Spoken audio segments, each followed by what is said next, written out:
Hello friends, आपका स्वागत है हमारे चैनल फिजिक्स विद प्रज्ञा में। तो आप देख सकते हैं आज का हमने जो टॉपिक लिया वो लिया है केमिस्ट्री का। केमिस्ट्री में आप टॉपिक देख सकते हैं, टॉपिक है आपका एस्टल्डिहाइड बनाने की प्रयोगशाला विधि। एस्टल्डिहाइड प्रयोगशाला में कैसे बनाया जाता है सब कुछ आज हम इस वीडियो में बात करने वाले हैं। तो सबसे पहले हम देखेंगे इसका फिगर, फिर देखेंगे इसकी जो विधि होती है, फिर भौतिक गुण, रासायनिक गुण और इसके उपयोग। ठीक है, तो बिना आपका टाइम वेस्ट किए सबसे पहले देखते हैं इसका फिगर कि फिगर में कैसे बनाया जाता है आपका एस्टल्डिहाइड। तो देख सकते हैं आप, ये है इसका फिगर। तो सबसे पहले नीचे लगा है एक बर्नर। ठीक है, एक स्टैंड में सब कुछ कसा हुआ है। ठीक, नीचे लगा है बर्नर, ऊपर लगा है जाली स्टैंड। जैसे कि गैस के ऊपर जाली रखी जाती है, फिर उसके ऊपर बर्तन रखा जाता है, ठीक वही प्रोसेस इसमें भी है। नीचे लगा है आपका बर्नर, ऊपर लगा है जाली स्टैंड, उसके ऊपर रखा है जल ऊष्मक रखा है, फिर उसके ऊपर रखा है एक आश्वन फ्लास्क। ठीक, पहले नीचे है बर्नर, ऊपर जाली, फिर उसके ऊपर जल ऊष्मक, फिर उसके ऊपर आश्वन फ्लास्क, जिसमें आश्वन फ्लास्क में भरा हुआ है K2Cr2O7 भरा हुआ है और जल मिक्स है। ठीक है, ठीक देख सकते हैं आप, नीचे लगा है बर्नर, ऊपर जाली स्टैंड, उसके ऊपर जल ऊष्मक, उसके ऊपर आश्वन फ्लास्क रखा है, जिसमें भरा हुआ है आपका पोटेशियम डाइक्रोमेट भरा है और आपका जल भी भरा हुआ है। ठीक है, और ऊपर लगी है थिसिल कीप। थिसिल कीप से हम आपका एथिल अल्कोहल और H2SO4 बूंद बूंद करके गिराते हैं। ठीक है, और फिर इसकी जब आपकी K2Cr2O7 की भाप बनती है तो उसको हम संघनित्र द्वारा, भाई अशुद्धि होती है तो उसको पहले हम जल से धुलते हैं संघनित्र में, जल संघनित्र में, और फिर क्या करते हैं ग्राही फ्लास्क में एकत्र कर लेते हैं, जो कि किसके ऊपर रखा होता है, बर्फ़ से भरे पात्र के ऊपर ग्राही फ्लास्क रखा होता है। तो ये अभी अशुद्ध होता है।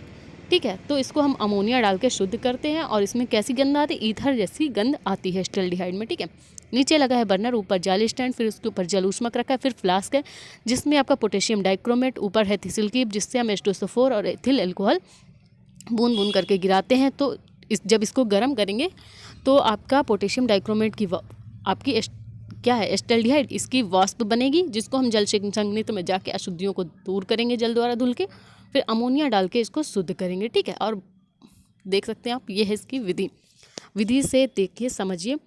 इस विधि में एक स्टैंड में बर्नर तथा ऊपर लगा है जाली स्टैंड। ठीक है, उसके ऊपर जलूष्मक लगा होता है, जलूष्मक जिसके ऊपर फ्लास्क रखा हुआ है। ठीक है, उसके ऊपर आश्वन फ्लास्क रखा होता है जिसमें पोटेशियम डाइक्रोमेट आपका K2Cr2O7 भरा होता है। ठीक है, इस फ्लास्क में एक थिसिल कीप लगी होती है। ठीक है, उस कीप से हम क्या करते हैं एथिल अल्कोहल और H2SO4 बूंद बूंद करके उस कीप से गिराते हैं। ठीक, बूंद बूंद करके गिराया और जब इसको गर्म किया, जल फ्लास्क को गर्म करते हैं, जब फ्लास्क को गर्म करते हैं तो एस्टल्डिहाइड की वाष्प बनने लगती। किसकी वाष्प बनती, एस्टल्डिहाइड की वाष्प बनती। देख सकते हैं आप, पहले नीचे स्टैंड लगा है, ऊपर बर्नर, फिर उसके ऊपर रखा होता है जल ऊष्मक, फिर उसके ऊपर आश्वन फ्लास्क रखा होता है, पोटेशियम डाइक्रोमेट उसमें भरा होता है, थिसिल कीप से हम क्या करते हैं H2SO4 और एथिल अल्कोहल गिराते हैं बूंद बूंद करके।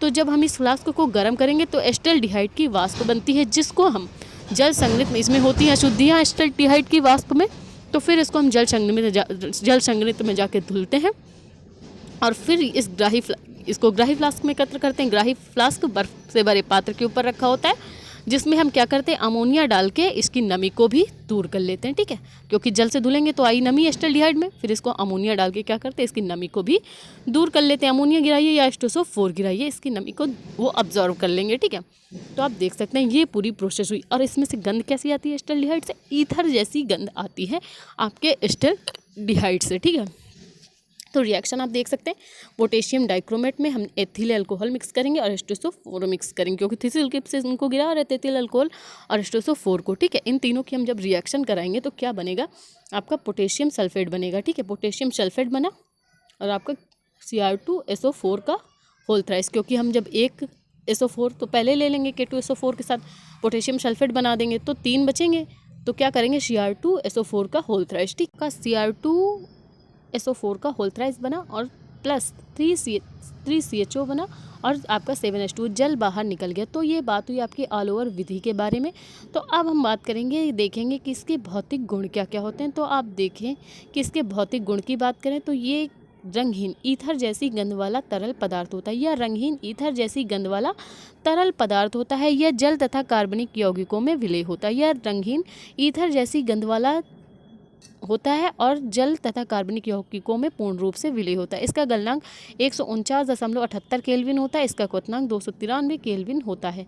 यह रंगहीन ईथर जैसी गंध वाला पदार्थ है। यह जल में और कार्बनिक यौगिकों में विलय है। गलनांक इसका 149.78 केल्विन या 150 केल्विन होता है, ठीक है, के आसपास होता है, ठीक है। इसका क्वथनांक 293 केल्विन होता है, ठीक। ये बात हुई इसके भौतिक गुण के बारे में। अब हम देखेंगे कि इसका रासायनिक गुण इसके क्या क्या होते हैं, केमिकल प्रॉपर्टीज़ क्या क्या होते हैं, ठीक है। तो हम क्या करें, एस्टल्डिहाइड की क्रिया अगर हम किससे करा दें, टालेन अभिकर्मक से करा दें, ठीक है। टालेन अभिकर्मक से कराएं तब क्या बनेगा, तनु टालेन अभिकर्मक को ये अपचयित करके क्या बना देता है, रजत दर्पण बना देता है। टालेन अभिकर्मक का फॉर्मूला होता है Ag2O, ठीक है। एस्टल्डिहाइड की क्रिया हम टालेन अभिकर्मक Ag2O से कराएंगे तो क्या होगा, ये 2Ag, ये आपका 2Ag रजत दर्पण बना देगा और क्या बना लेगा, एस्टिक अम्ल CH3COOH आपका एस्टिक अम्ल बना लेगा, ठीक है। अब हम इसकी रिएक्शन अगर फेलिंग विलयन से कराएं तब क्या होगा भाई, फेलिंग विलयन से अगर हम एस्टामाइड की आपकी एस्टल्डिहाइड की क्रिया कराएं तब क्या होगा, CO2O का लाल अवक्षेप देगा और एस्टिक अम्ल पुनः बना लेगा, ठीक है। तो देख सकते हैं आप, हमने क्या किया, आपका लिया CH3CHO, आपका लिया एस्टल्डिहाइड, 2CO आपका फेलिंग विलयन लिया तो क्या बनाएगा, CO2O आपका इसका लाल अवक्षेप देगा CO2O का और एस्टिक अम्ल बनाएगा। बात करें इसके उपयोग के बारे में तो आप देख सकते हैं यूरिया के साथ मिलाकर ये राल बनाने में काम आता है। राल क्या होती है, जैसे बिंदी में राल होती है चिपकने वाली, वही यूरिया के साथ मिलकर राल बनाने में काम आता है। बैक्टीरिया मारने में काम आता है। दांतों के मंजन बनाने में काम आता है।